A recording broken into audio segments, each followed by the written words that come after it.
Yoink. For the record, Christy, this is a terrible idea for me.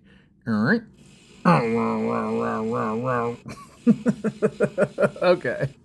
I'm sure you've had enough of all those sound effects and everyone else who probably left before I finished making them.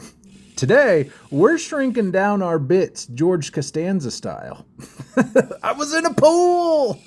Seinfeld, what's up?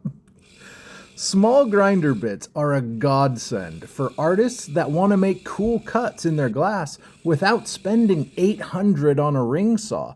And they can help with smoothing out sharp angles that regular grinder bits just can't get into. I mean, it's not their fault, they're just a little bit bigger. But there are a few things I want to call out if you're a new artist or just don't have a lot of experience with these types of bits. The biggest call out that I've found is the smaller the bit, the longer it takes to grind, which makes sense when you think about it in terms of surface area of the bit contacting the glass. Less surface area means it's gonna take longer. It needs more rotations. And with this in mind, we can branch off to other topics, like the smaller the bit, the faster they wear out or get dull. Again, less surface area overall means more time that exact spot is being used with every rotation. And if you haven't noticed yet, there's also diamond grit on the tops of these bits, so you can get real crafty on how you hold your glass in your hands to maximize contact area with the bit, or use the top in certain angles to clean out corners. It's your bit. Go crazy with it. Push it to its full potential and find what works for you.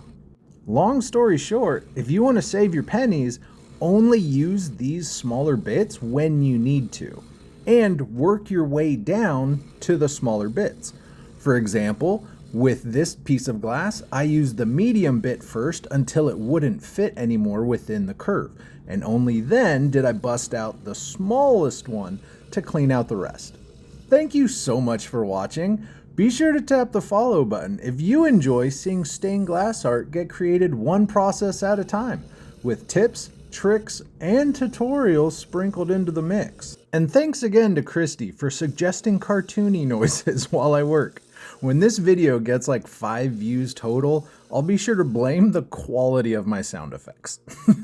But look at that shape though.